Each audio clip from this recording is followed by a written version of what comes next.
안녕하세요. Believe It 헤드코치 홍준호입니다. 이번 팟캐스트 시청해주셔서 감사합니다.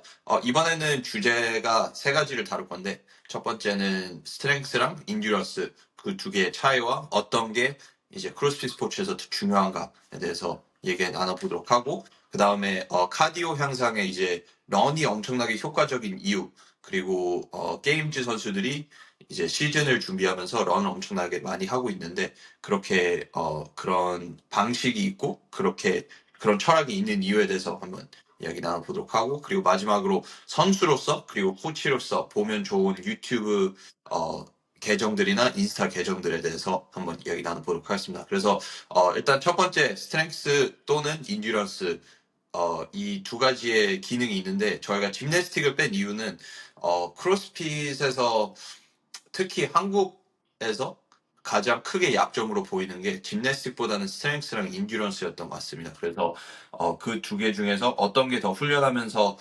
발달하기가 더 쉽고, 그리고 어떤 게 더 어떻게 보면 괴롭고, 그런 거에 대해서 한번 이야기 나눠보면 좋을 것 같습니다. 그래서 제 생각에는 스트렝스는 일단 기본적으로 엄청나게 오랜 시간이 걸리고, 그리고 일단 첫 그 6주가, 네, 6주 동안은 그냥 그 신경계가 발달되면서 아무런 이런 물리적인 향상이 없고, 그냥 네, 어느 정도 그 동작에 익숙해지면서 그냥 뇌에서 어떻게 하면 이 근육들을 더 잘 사용할 수 있을까, 그거를 훈련을 하는 거고, 그 이상으로 꾸준히 훈련을 해야 스트렝스가 되는데, 이제 스트렝스 트레이닝이라는 것은 아무래도 무게가 항상 있기 때문에 무게를 점진적으로 높여가면서, 그러면서 부상 확률도 올라갈 수밖에 없죠. 그래서 좀 많이 생각보다 이 꾸준하게 12주 동안 이렇게 계속해서 점진적으로 올리는 것은 뭐 이렇게 계획상으로는 간단하다고 생각할 수 있는데, 현실상 하려고 하면은 뭐 다른 부상이 있을 수도 있고, 아니면은 무슨 일정 때문에 그날 못할 때도 있고, 그래서 스트렝스가 좀 많이 정체가 오시는 분들이 생각보다 많은 것 같아요. 그래서 어, 승종 코치님 같은 경우에는 이제 스트렝스 운동하면서 좀 도움이 많이 됐다, 효과적이었다라고 하는 그런 훈련 방식이 있었나요? 일단은 꾸준한 그 점진적 과부하가 정말로 중요했던 것 같아요. 무엇보다도. 그래서 뭐 정말 지루하지만은 매일 매주 비슷한 거를 계속 하면서 거기서 뭐 개수만 조금씩 바꾸고 무게를 점점점 늘려나가는 게 정말 도움이 많이 됐고, 그리고 두 번째는 이제 그 가동성이라고 하죠. 가동성을 좀 효율적으로 그런 훈련을 좀 하고, 그리고 그 가동 범위 내에서 쓸 수 있는 힘, 그런 것도 따로 액세서리 같이 운동을 하니까 더 그 좀 확연하게 좋아지는 걸 느꼈거든요. 근데 일단 음, 가장 중요한 거는 부상을 당하면 안 됩니다. 부상을. 네. 그러면 이제 다시 막 정체기가 오기 때문에 다치지 않는 선에서 그렇게 좀 똑똑하게 지루하더라도 점진적 과부하, 그리고 가동성 훈련, 이런 것들이 도움이 많이 됐던 것 같아요. 제가 만약 날 PT에 물어보면은 스트렝스 훈련 어떻게 하라고 나올까요? 아주 좋은 질문입니다. 이건 뭐 전체적인 뭐 레지스턴스 트레이닝 그 저항 운동 관련해서 약간 좀 포괄적인 지식이 좀 필요한데, 무조건 무겁게 든다고 이제 스트렝스 트레이닝이 되는 게 아니라 이제 좀 왔다 갔다 개수를 이제 주기화를 주면서, 예를 들어 처음에는 좀 근비대 운동을 하면서 좀 하드웨어, 몸의 하드웨어, 몸을 좀 이제 좀 키우고 좀 무거운 무게를 들 수 있는 만큼 좀 이렇게 충격을 좀 완화할 수 있는 만큼 근육 키운 다음에 스트렝스 사이클 돌리고 왔다 갔다 하는 것도 저는 좀 엄청 좋은 생각이라고 네, 듭니다. 예를 들어서 저는 근비대 사이클을 최소 8주 돌리고요. 8주에서 음, 12주? 4주마다 뒤로도 조금 하고, 네. 네네. 그러면 이제 확연하게 이제 뭐 근육에 이제 변화가 있을 거고, 그 다음에 이제 스트렝스 사이클 뭐 적으면 5주, 4, 5주, 많으면 6주. 너무 많이 가면 센트럴 너비스 시스템 CNS 너무 패틱이 많이 와서 저는 그렇게 왔다 갔다를 적어도 한 시즌마다 2번 합니다. 음, 네. 네네네. 근비대에서 바디빌딩을 좀 키우고, 스트렝스에서 그거에 내 근육 사이즈에 맞는 스트렝스 늘리고, 또 다시 한번 근육 사이즈 늘리고 스트렝스 늘리고 이렇게 왔다 갔다 하는 게 조금 저희 좀 다양하게 좀 강해질 수 있지 않을까라는 생각이 들어요. 네. 네. 그리고 일단 스트렝스는 이렇게 점진적 과부하라는 게 어떻게 보면은 엄청나게 단순하면서도 지루할 수도 있는 것 같아요. 왜냐하면 제가 프로그래밍을 하면서 만약에 12주를 프로그래밍을 한다. 그러면은 솔직히 말해서 3달이잖아요.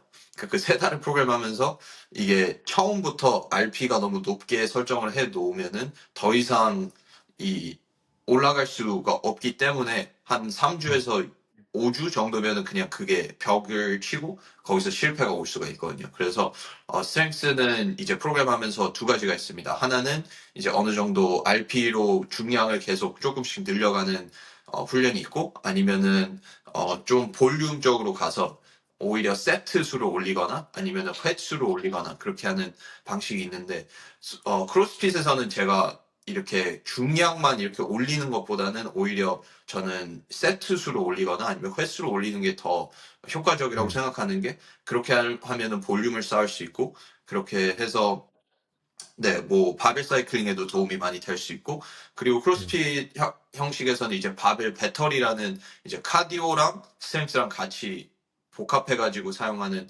그런 음, 프로그레션도 있기 때문에 어떻게 보면은 템플릿 프로그램에서는 많이 볼 수 없는 그런 좀 포맷인 것 같아요. 왜냐면은 개인에게 맞춰서 그리고 또 역도 동작 같은 경우에는 이제 스네치를 무조건 점진적으로 무겁게 한다고 해서 느는 게 아니라 스네치나 클린 앤 저크는 이제 자세 면에서 엄청나게 중요하고 승종 저, 코치님이 말씀하신 것처럼 가동성도 엄청 중요하기 때문에 일단 어디에 제한이 있는가를 찾는 게 가장 중요하다고 생각하고 그 다음에 그런 스트렝스 세션들은 뭐 일단 스네치를 올리기 위해서 뭐 백스쿼트를 해도 좋지만 스트렝스의 일부인 이제 스네치를 만약에 향상하고 싶다면은 이제 그 테크닉에 대한 그런 점진적 과부하도 엄청 중요하다고 생각합니다.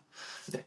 그래서 그렇죠. 일단 스트렝스는 뭐 한국에서도 많이 지금 약점이라고 생각하는 그런 부분이라서 그런 이런 교육들이 많이 있으면 좋을 것 같고 그리고 인듀런스도 이제 인듀런스라는 그 단일 구조적 그런 스트럭처는 뭐 그냥 이제 저는 카디오가 안 좋아요. 이렇게 말씀을 많이 하시는데 그렇게 해서 음, 봤을 때 정말 카디오가 안 좋은지 아니면은 그냥 음, 다른 이제 믹스 모로 크로스핏은 스트렝스 그리고 그러니까 웨이트리프팅, 짐나스틱, 카디오 이렇게 세 가지가 복합으로 섞였을 때 이거를 잘 수행할 수 있는 사람하고 단일 구조적인 그냥 인터벌을 잘 수행할 수 있는 사람하고 엄청 다른 것 같습니다. 그래서 인듀런스도 어느 정도 그 인듀런스만의 점진적인 사이클이 필요하다고 생각합니다.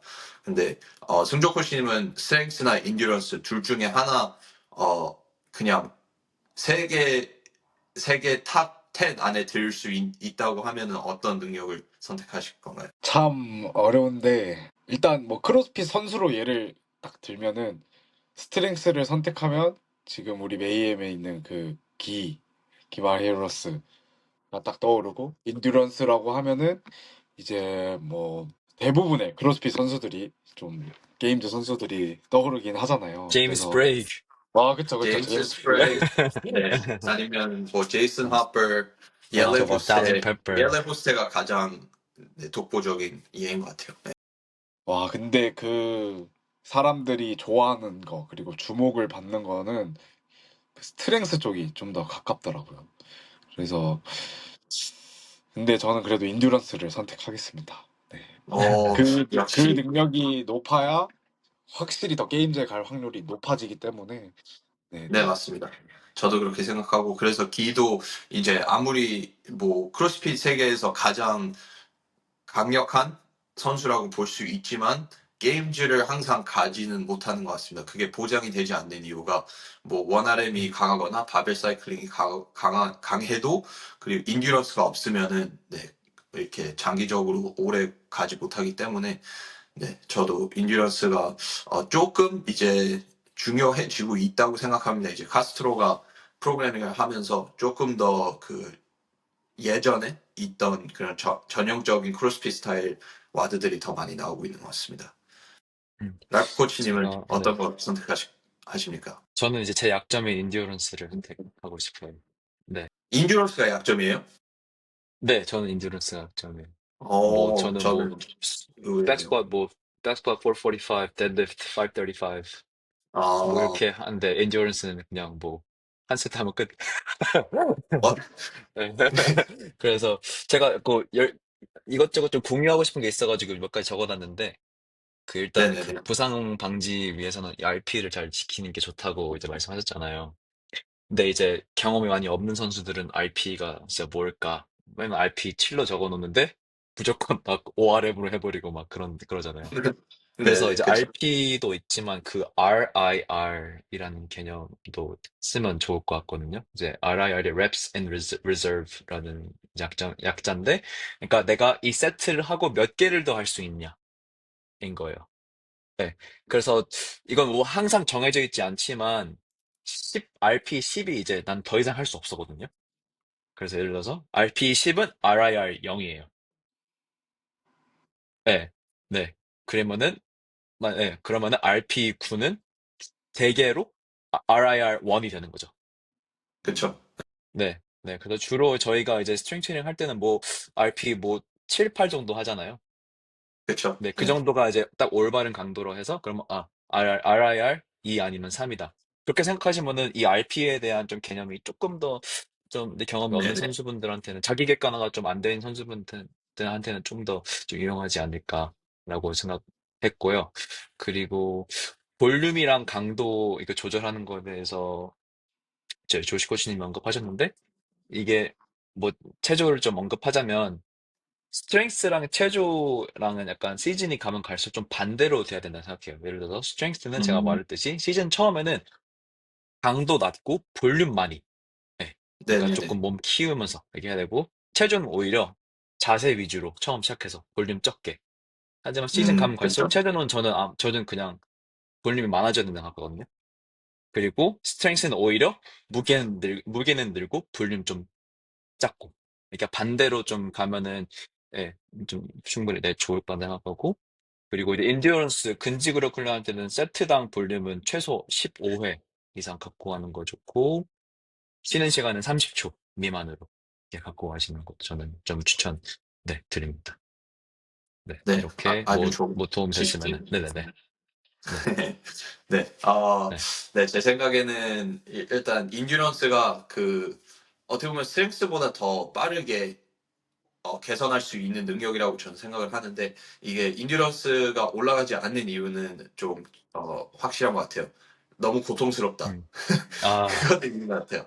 갈수록 고통스러울 수밖에 없는데 이제 크리스 힌셔라는 엄청나게 이제 카디오 어, 거기서 음, 네, 유명하신 분이 있는데 aerobic 그분이 capacity. 네, 그쵸. 네, 말씀하시기로는 이제 인듀런스가 약해서 그거를 개선하고 싶다면은 일단 처음에 엄청나게 천천히 시작해야 된다. 그래서 거의 처음 50%까지는 내가 정말 이거 훈련하고 있는가 정도의 RP로 가지 않으면은 너무 빠르게 이게 RP가 확 올라갈 수 있기 때문에 그 낮은 존 2, 존 3에서 엄청나게 오랫동안 머물다가 조금씩 개선을 해야지만 인듀런스에도 그 가장 중요한 자신감이 생긴다 그런다고 합니다. 그래서 만약에 음, 뭐 오늘 뭐 3분 맥스 칼로리 타고 내일 4분 맥스 칼로리 타고 그 다음에 다음 주 5분 맥 이렇게 하면은 너무 빠르게 너무 힘들어진다는 거죠. 너무 빠르게. 그래서 네. 근데 인듀런스는 어떻게 보면은 이제 미코스 트라이앵글이라는 그런 음, 와드가 있습니다. 이게 EMOM 40, 1은 로우, row. 맥스 로우, 2 맥스 스키, 그리고 3 맥스 어설트 바이크, 4분 휴식인데 이거를 만약에 그냥 선수들한테 해라라고 했을 때 그 RP가 엄청나게 올라간 상태에서 하면은 일단 이 꾸준하게 칼로리를 기록을 못하고 오히려 거기서 그냥 실패를 할 때도 있죠. 근데 이제 뭐 만약에 EMOM 12로 시작을 해서 조금씩 늘리고 그리고 칼로리 수도 그냥 일정하게 유지를 하거나 아니면 조금씩만 올라가게 하면은 어느 정도 이제 크로스핏 세계에서는 진짜 최정점을 찍었다라고 볼 수 있는 게 이제 20칼로리, 20칼로리, 20칼로리 탈 수 있는 선수인데 그 선수를 보면은 다른 선수들보다 뭐 RP가 막 20인데도 불구하고 이거를 이렇게 하고 있는 게 아니라 어느 정도 그 개선을 이렇게 했기 때문에 RP가 8에서 9인 상태에서 그만큼의 출력을 계속해서 유지할 수 있는 거죠. 네, 그래서 이번에 옐로 호스트에 24칼로리씩 다 탔습니다. 맞아요. 아, 그거 미쳤어. 보고 진짜 말도 안 된다라는 생각을 한 게 제가 1분 어설트 바이크 1분 최대한 많이 타고 그리고 3분 휴식하는 건가 그렇게 인터벌을 했는데 25칼로리, 24칼로리 이렇게 탔거든요. 그러면서 생각난 게 와, 이 선수는 이거를 진짜 3분 on, 1분 off로 거의 전 스프린트 형식으로 해야지만 그게 됐거든요. 그거 와, 보면서 정말 무시무시하구나 그거를 느끼게 된 것 같습니다. 미쳤어, 미쳤어. 진짜. 솔직히 18칼로리 정도 타도 막, 오, 막, 대박이다, 저희가 18칼로리 하잖아요. 18칼, 정말 힘들죠. 네, 18칼 진짜 스피커 미코스, 예, 해봤는데 미코를, 겨우 예, 했어요. 예. 그래서. 네, 울면서 18, 했어요. 저는 18칼로리에서 벽을 항상 친 것 같아요. 그 이상으로는 이게 정신적으로 감당 못할 것 같아요. 네, 그래서, 네, 만약에 한국에서 20칼로리씩 탈 수 있는 분이 있으면은 정말 대단하신 분인 것 같습니다. 있을까요? 있을 것 같긴 해요. 하이록스 그쪽 세계에서는, 아마, 왠지, 네, 없습니다, 그쪽 없습니다. 카디오 쪽에서는 있을 것 같은데. 난 어설트 마이클도, 바이크가, 홍범석 마이클을 못 그분 한번 타서 시켜보고 좀, 싶다. 네, 누구요? 그분, 한번, 홍범석 그분 시켜보고 싶다, 미코스 트라이닝. 홍범사 선수님 잘 하실 것 예. 같아요. 네. 그분 존투 달리기가 1km당 3분 30인가 그래요. 페이스가. 그렇네요. 존투 네. 달리기. 예. 근데 참 신기한 게 이제 마라톤도 킵초게 보면은 엄청나게 빠른 속도로 뛰는데도 엄청 부드러워 보이잖아요. 근데 그런 선수들도 형식상 보면은 그러니까 처음부터 존 5를 계속 유지하는 게 아니라 존 3에서 존 4를 이렇게 꾸준히 가는 그런 훈련을 하기 때문에 처음에 존 2에서 시작해서 그냥 존 2의 강도를 조금씩 올리는 건데 그 그 프로그레션이 없이 그냥 너무 빠르게 음, 올라가려고 하면 그때 좀 정체기가 오는 것 같습니다. 선수로서. 음, 네.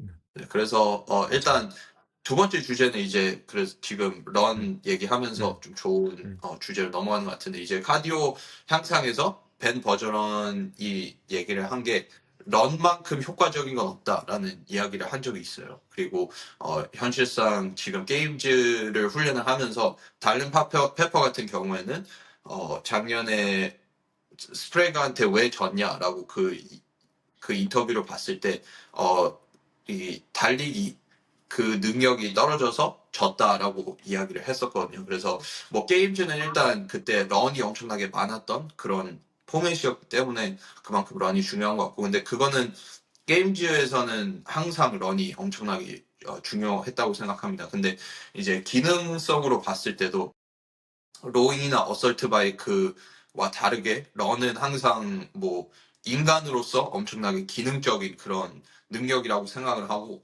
그리고 뭐 이렇게 신체학적으로 봤을 때 런을 하는 이 런의 자세만 봐도 어디가 타이트하고 어디에 좀 문제가 있고 이런 것들을 좀 볼 수 있거든요. 왜냐면 인간이라는 이 그냥 구조 자체가 런을 하기 위해서 태어난 몸이기 때문에 엄청나게 좀 근본적으로 중요한 그런 능력이라고 생각합니다. 그래서 승종 코치님은 런 좋아하시나요? 런, 좋아하죠. 좋아하는데, 와드 속에 런이 나오면 좀 힘들어하는 편인 것 같아요, 저는. 네. 음, 따로 뛰는 건 정말 좋아하거든요. 음, 다르더라, 그렇죠. 와드 근데 속에다.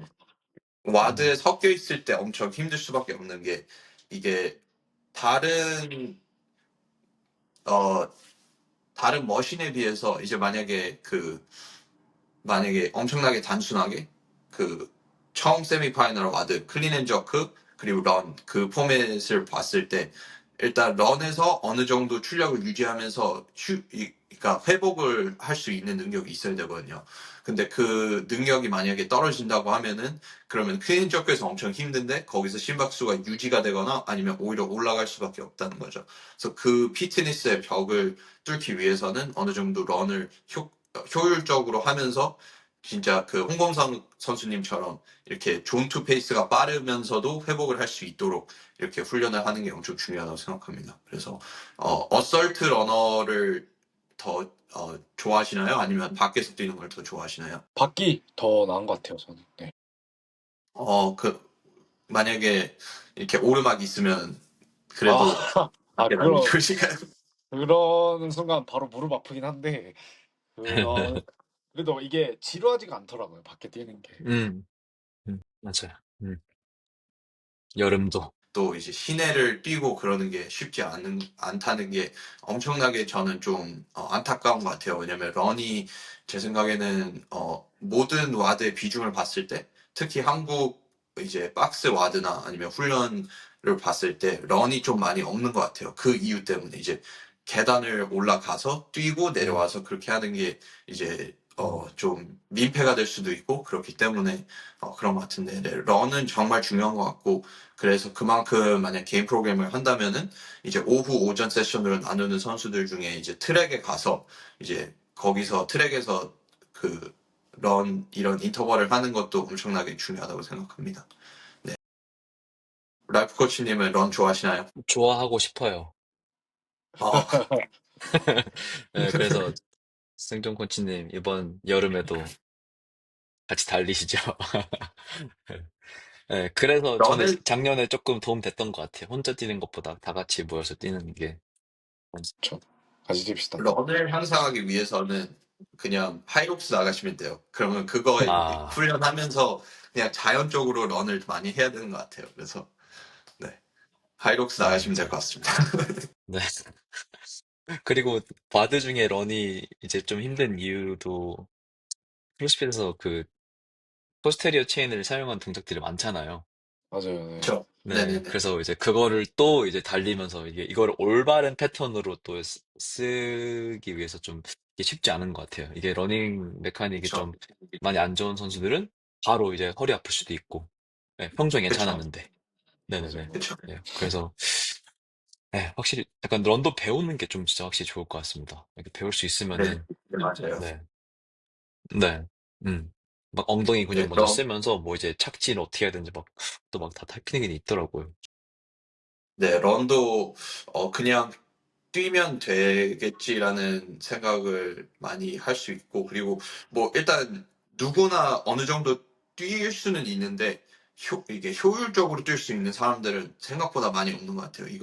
이게 그냥 이 저희가 운동을 하면서 크로스핏 이제 바이래럴 이렇게 양발을 사용하는 그런 동작들을 많이 하면서 음, 좀 유니라럴 이렇게 한 음, 발씩 사용하는 그런 동작들이 조금씩 음, 더 힘들어지는 것 같아요. 그래서 음, 이제 뭐 일단 런을 효율적으로 하려면은 척추 유연성도 필요하고 음, 그리고 일단 뭐 그 호흡의 리듬도 음, 중요하고, 음, 발 케이던스도 중요하고, 네, 음, 그리고 어딜 보고 있느냐도 중요하고, 그래서, 음, 랄프 씨 말씀하신 것처럼 이제 런을 하면서 허리가 아프거나 아니면은 앞쪽 대퇴사두근이 엄청나게 땡긴다라고 하는 현상이 있으면은 그거는, 음, 어, 이제 몸에서 이렇게 런을 하기 위한 그 근육들이 잘 발동을 하고 있지 않다는 뜻일 수도 있고, 그리고, 음, 런을 기본적으로 이 슬로우 모션으로 보면은 런을 할 때는 괜찮다는 생각이 들 수 있는데 발이 음, 이렇게 찍히는 그거를 보면은 좀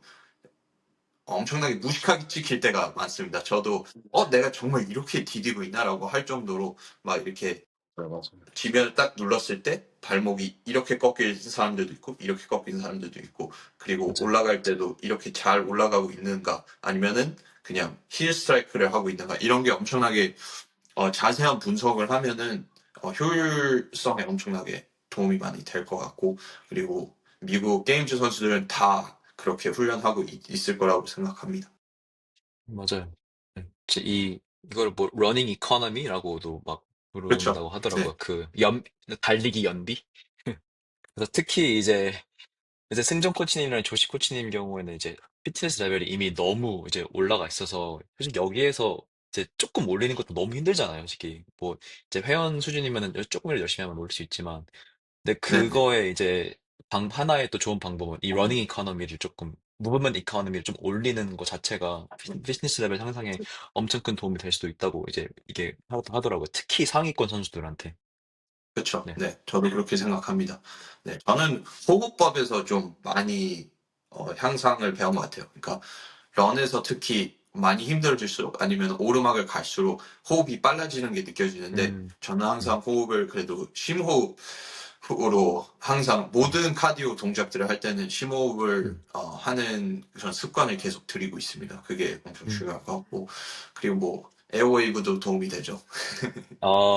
빼먹을 수 없죠. 에어웨이브 빼먹을 수 없죠. 네. 음. 그래서 혹시 지금 사용하시는 러닝화 중에서 좀 괜찮다라고 하시는 게 있으셨나요? 저는 네. 나이키 그 카본화 오랫동안 신었다가 이제 카본이 해져가지고 그 효과가 없어졌거든요. 그래서 이번에 보스턴 2 그 아디다스 러닝화로 바꿨는데 그거는 정말 좋은 것 같아요. 그래서 근데 발볼이 저는 좀 넓은 신발이 좋다고 생각하거든요. 특히 동양인 발은 이렇게 넓을 수 있기 때문에 조금 발볼이 넓은 그런 신발들을 찾다가 아디다스가 그래도 생각보다 나쁘지 않더라고요. 근데 음, 만약에 발볼이 좀 많이 중요한 그런 선수면은 이제 플럭스라고 미국에서 이제 베어풋 신발인데 이제 러닝화로 만든 게 있거든요. 그거 오, 엄청나게 좋은 이야기 많이 들었고 그리고 카본화를 계속 신는 거는 뭐 이제 훈련 때는 뭐 좋은지 모르겠어요. 왜냐면 훈련 때 카본화를 음, 많이 신으면은 이제 어 그냥 평상시에 이렇게 훈련을 할 때 그 카본화의 느낌이 없어지면은 조금 더 느리다라는 느낌이 있을 수 있고 어 네 음, 그리고 뭐 만약에 대회 나가서 역도를 하면서 런을 해야 되는 상태에서는 뭐 카보나 없이 그러니까 크로스핏화 신고 달려야 될 때도 있거든요. 그래서 그런 것들도 좀 많이 중요한 것 같습니다. 일단 체중이 좀 나가니까 그 여러 러닝화를 저도 시도를 해봤는데 뉴발란스가 좀 잘 맞더라고요. 체중이 많이 나가는 러너들한테는. 왜냐면 그건 이제 발볼도 넓고 그리고 그 밑창도 이렇게 가늘지 않고 좀 퍼져 있어가지고 무게 분산도 좀 음, 잘 되는 것 같더라고요. 그래서 뉴발란스 퓨어셀이었나? 아무튼 그 신발. 그리고 온러닝 신발이 요즘 되게 핫하잖아요. 온러닝 신발도 생각보다 되게 괜찮더라고요. 네. 그래서 그 두 개가 이제 몸무게 85 혹은 90 이상인 분들한테는 좀 추천을 드립니다. 뭐 비만이신 것처럼 체중이 많이 나가는 아니, 미국에서는 제가 그냥 평균 체중인데. 제가 그 어릴 때는 막 6, 70kg대 달리기 했을 때는 진짜 아무 신발 막 신었거든요. 그때는 사실 음, 러닝화 그 카본도 없고 쿠션도 없고 그런 신발을 그냥 신었어요. 막 음. 그냥 스파이크만 있고. 네네.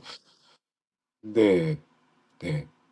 그때는 힘든 거를 몰랐는데 지금은 진짜 너무 힘들더라고요. 그 러닝 안 하는 것도 있겠지만 무슨 네. 마음인지 압니다. 이게 그 미국 선수들 그쵸 보면 할 말이 없죠. 네. 걔는 다 크니까. 달른페퍼 잘 뛰잖아요. 그쵸. 근데 저희도 열심히 하면 되지 않을까요? 저도 근데 맞습니다. 최근 들어서 정말 많이 좀 늘은 것 같아요. 달리기도. 네. 음, 근데 진짜 전투력이어서 빨라요. 중요하고 그 음, 인터벌도 정말 빡세게 준호가 시켜주는데 그런 게 이제 그 자신감이 좀 생기더라고요. 아까 얘기한 그런 것처럼. 그래서 그쵸. 네. 카디오는 자신감인 것 같아요. 그러니까 이 능력은 이거 너무 힘든데라고 하면은 그 점진적으로 너무 빠르게 프로그레스를 한 것 같고 네, 조금씩 이렇게 한 세트씩만 아니면은 15초씩만 늘리면서 가면은 그 자신감이 확실히 같이 향상이 되는 것 같습니다. 음, 네. 그게 진짜 중요한 것 같아요. 맞아요. 진짜.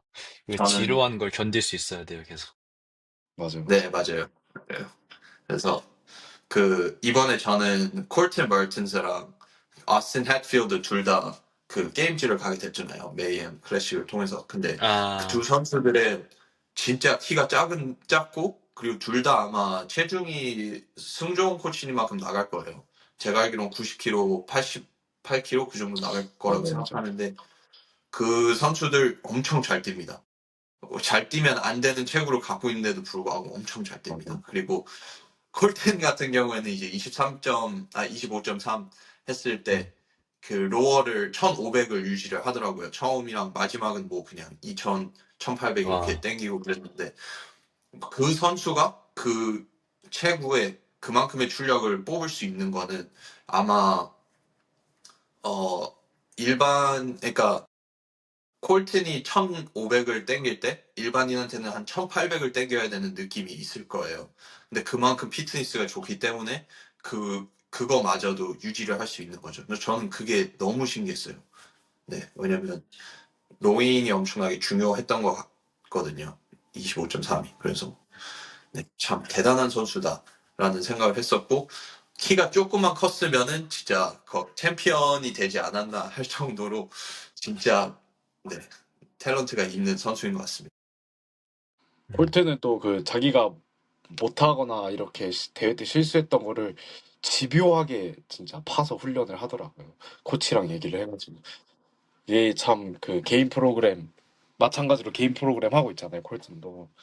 그렇죠. 그래서 그런 약점을 정말 보완하는 게 중요한 것 네, 콜튼이 맨날 보면은 30인치 박션 모브 한 거 봤어요? 같아요. 네, 예, 맞아요. 맨날 박점 오버 훈련하잖아요. 맨날 맞아요. 막 30인치로.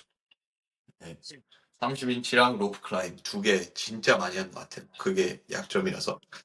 근데 그게 어떻게 보면은 약점일 수밖에 없는 게 키 때문이잖아요. 그러니까 내가 그냥 능력이 좋지 않아서가 아니라 그냥 유전적으로 키가 작아서인데 그거를 이제 거의 전문적으로 하기 때문에 다른 선수들보다도 더 잘할 수 있게 된 것 같아요.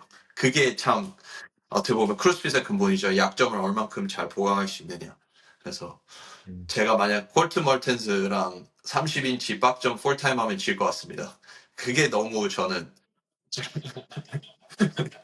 그게 막 자다가 그런 거 생각하면 잠 못 자고 그럴 때 있습니다. 멀티지는 못하는 게 뭘까 생각하면서. 네. 현타오죠, 그런 거 어, 생각하면.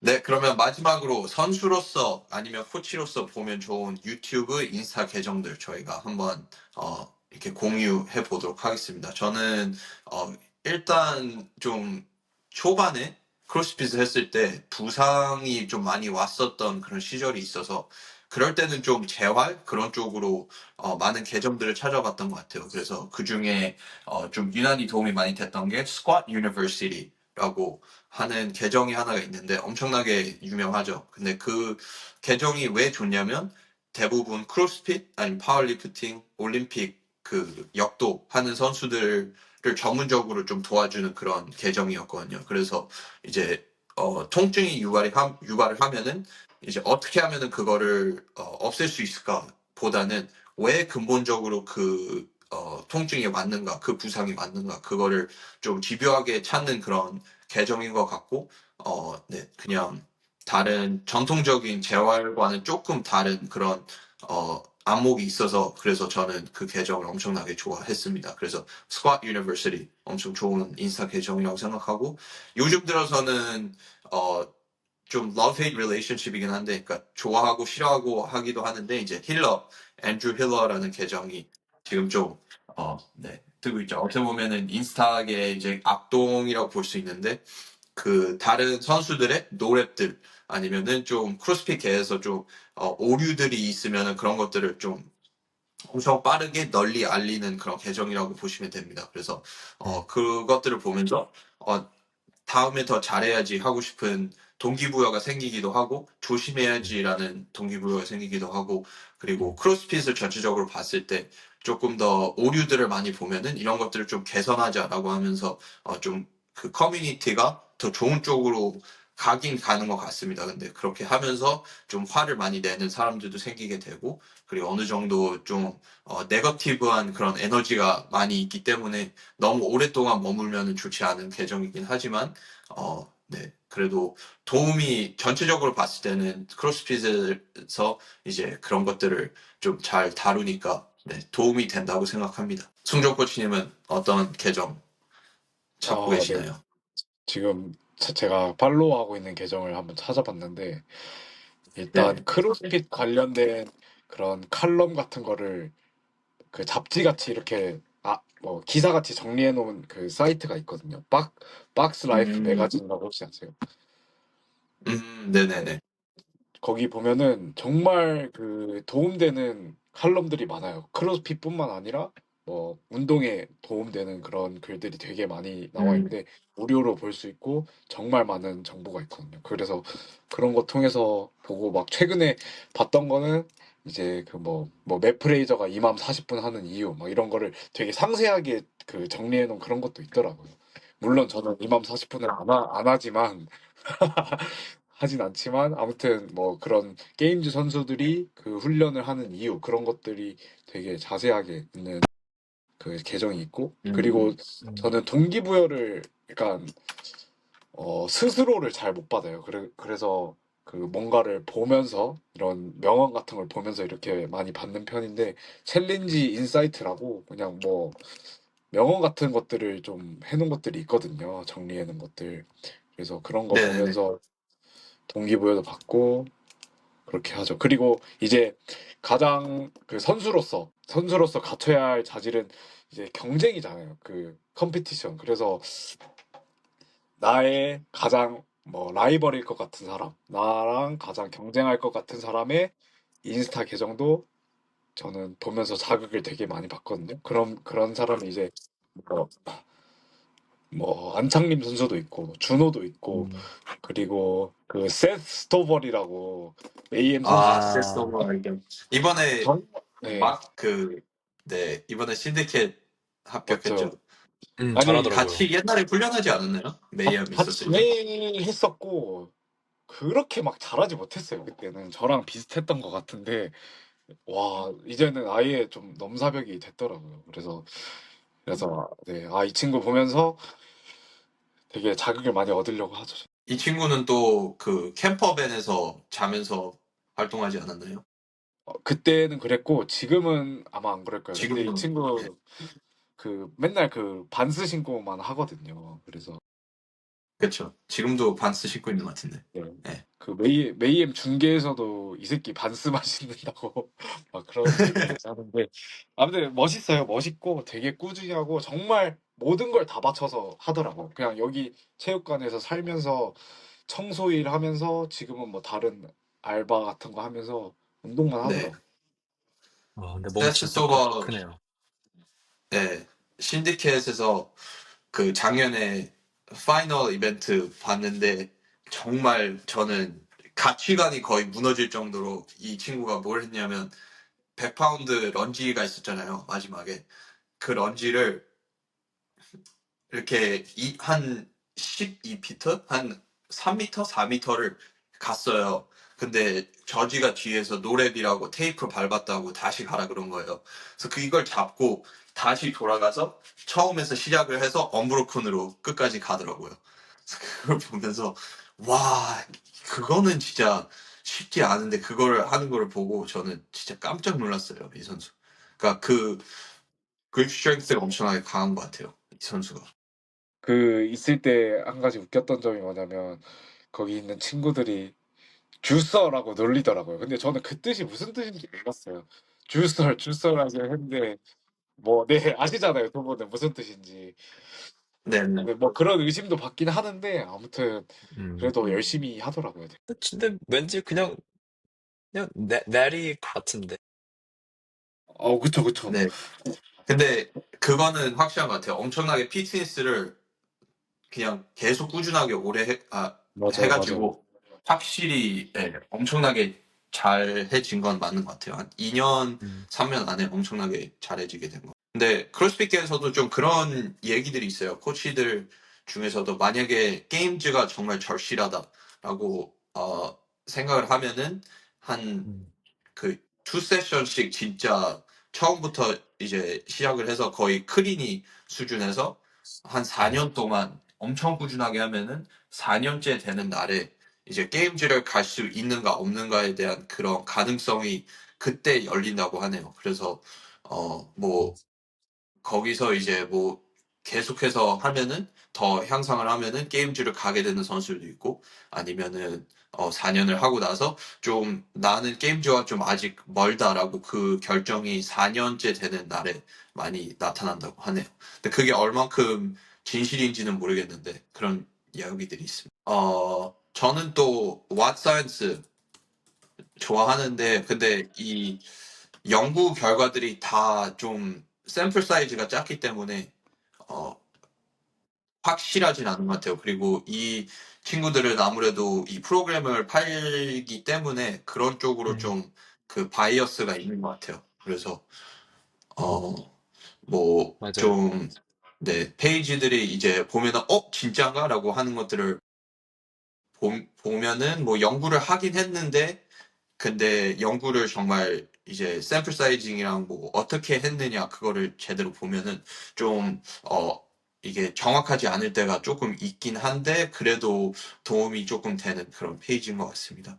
그리고 맞아요. 이거는 중요한 게 영어를 좀 잘 해소할 수 있는 분들이 좀 좋아하실 것 같습니다. 네. 어렵죠. 이런 것들, carb loading 제가 다 번역해 이런 줄게요. 것들도 벌써 보기 싫어 막. 네, 좀 힘들어요. 네, 한 네. 10분, 15분 봐야지만, 이런 테스트구나, 이런 것들을 좀 보게 되는 그런 페이지인 것 같습니다. 랄프 코치님은 어떤 페이지 보시나요? 저는 딱 4개 추천할게요. 너무 많나? 4개 정도? 그래서 저는 이 좋습니다. 와드 사이언스가 샘플 사이즈가 너무 작아가지고 조금 네네. 더 약간 브로드한 건데 Science for Sport 이게 조금 더 엄청 좀 포괄적인 운동과학 페이지거든요. 음, 네. 그래서 진짜 완전 운동과학적으로 좀 완전 음. 네. 그러니까, 크로스핏과는 그 연관이 없지만, 그래도 전체적인 네. 스포츠를 봤을 때, 네, 그쵸. 근데 이걸 사용해서 크로스핏에 충분히 접목시킬 수 있어요. 왜냐면은 좀 제너럴한 그쵸. 널리지들도 많고 네. 저는 약간 코치로서 이런 게 더 저는 좀 많이 도움이 됐습니다. 네. 음. 그리고 두 개 음. 더 계정이 있지 않습니까? 그리고 그 체조 계정은 RX Gymnastics Training, RX Gymnastics. 네, 이 사람 많이 봤을 거예요. 네네네. 많이 봤죠. 네, 어, 좀 그러니까 파워 이해하기 먹기 쉽게. 템플도 네, 파워먼키도 완전 네, 그렇죠. 네, 좋아요. 네, 좋습니다. 그리고 이제 역도적인 차원에서는 엄청 많은데 저는 Dozer 웨이트리프팅 엄청 좋아하거든요. Dozer. 네, 엄청 진짜 잘하고 그리고 제가 엄청 리스펙하는 게 이 선수 다리가 진짜 길거든요. 그쵸. 근데 말도 안 되게 형식상 잘해요. 역도를 잘하면 안 네. 되는 체구죠. 네, 근데 이 사람 스쿼트 jerk도 해요. 네, 이 그쵸. 사람 얼마 전에 가동성이, 저스틴 메데이로스 막 하지 않았나요? 아닌가? 그거는, 누구냐. 다른 사람. 네, 근데 똑같은 체구를 갖고 있는 사람인데, 걔 이름이 뭐였지? 그 소니 웹스터 아니요. 써니 웹스터 아니에요. 아니에요? 써니 웹스터도 아니에요? 주죠. 잭 탤런더. 아 맞다 잭 잭이다 잭. 탤런더. 가까이. 이 사람이 도저랑 네. 친해요. 아 네, 둘이 잭이. 친하죠. 예. 비슷하네. 같이 영상 많이 둘이 만들고. 완전 절친이에요. 거의 완전. 아 둘이 비슷하게 완전 랩팅 생겼어. 파트너. 예, 맞아요, 맞아요. 제가 요즘 듣고 있는 Functional Patterns CEO가 이 선수거든요. 이 사람이거든요. 근데 이 사람을 엄청나게 싫어해요. 잭 탤런더. 그래서 이거를 보면서 좀 많이 그러니까 이 사람은 그 이제 뭐 올림픽 역도 크로스핏 파워리프팅 절대 하지 마라. 다치기만 한다. 왜 하냐 이런 사람이고 탤런더는 당연히 그 음, 논리가 좀 많이 부족하다라고 그렇게 좀 네, 얘기를 하고 있습니다. 음, 네, 그래서 음. 탤런더도 엄청나게 보면 좋은 네, 이고 써니 웹스도 예. 잘 하죠. 근데 이 모든 계정들이 다 영어 베이스라서, 네, 그래서 영어가 정말 중요한 것 같아요. 와, 가동성. 그쵸. 와 그래서 RPT 키우면 되잖아. 그래서 챗 RPG 추천드립니다. 제가 한국말을 열심히 PT 가야죠. 번역해가지고 많이 올리겠습니다. 자주 좀 올려주세요. 너무 바빠가지고, 꼭 자주 올리겠습니다. 네. 팔로우 해드리겠습니다. 감사합니다. 예, RPT도 많이 올려주세요. 네, 제가 영어로 많이 읽고 한국말로 열심히 써서 올리겠습니다. 좋습니다. 유튜브로는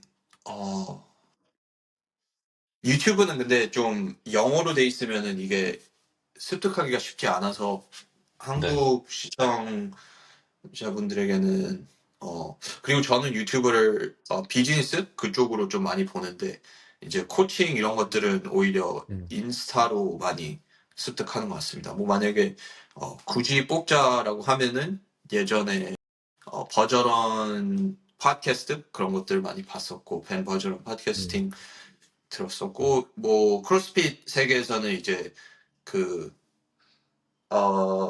스반 팟캐스트라고 세반이 예전에 크로스핏 미디어를 하셨던 분인데 이제는 그 뭐냐 이런 쇼를 하고 있어요. 라이브 유튜브 쇼를 하는데 엄청 웃기고 그냥 좀 네, 그냥 쇼라고 보면 됩니다. 근데 그거는 뭐 영어를 어느 정도 할 수 있지 않으면은 도움이 되지는 않는 것 같습니다. 근데 이제 여기서도 테일러 셀프라고 엄청나게 탤런트가 있는 선수가 있는데 그 선수를 바탕으로 이제 킬 테일러라는 쇼가 있거든요. 이 쇼는 그러니까 이 선수가 그 와드를 하고 그 와드 후에 이제 그 기록을 깰 수 있는 사람들한테 500불 또는 1000불 또는 1500불 이렇게 돈을 주는 그런 건데 항상 얘가 나와서 이제 어느 정도 잘 하면은 항상 게임주 선수 콜튼 멀튼즈가 나와서 그 돈을 따가고 그럽니다. 근데 엄청 재밌고 엄청 웃기고 그런데 네, 볼만한 그런 것 같습니다. 그 한국 채널로 저 3분 운동과학 추천드려요. 한국 채널. 약간 아, 크로스핏이랑은 조금 있는데, 근데 약간 영상들이 또 짧아가지고 3분 운동과학 추천드립니다. 뭔지 압니다. 3분 3분. 네. 정말 짧은 영상들이라서 약간 그래도 이 전체적인 운동과학적인 상식이나 인포메이션을 좀 잘 얻어갈 수 있어요. 오 좋습니다. 와 뷰도 엄청나게 많이 받네요. 네.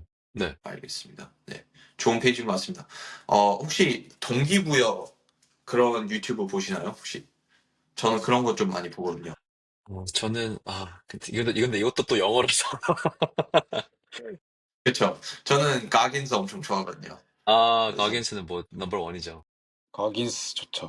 가긴스만큼 좀 벽을 그냥 머리로 받고 뚫고 쉽게 만드는 사람이 없습니다. 팩폭, 네, 팩폭 진짜로. 조져버리잖아. 네, 진짜로. 가긴스가 진짜 완전 탑에 있죠.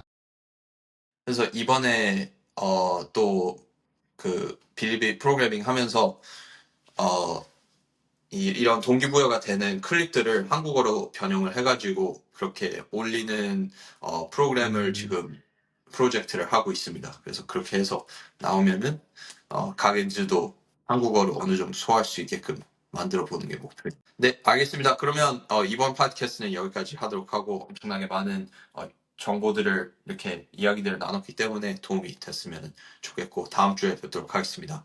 감사합니다. 잘했습니다.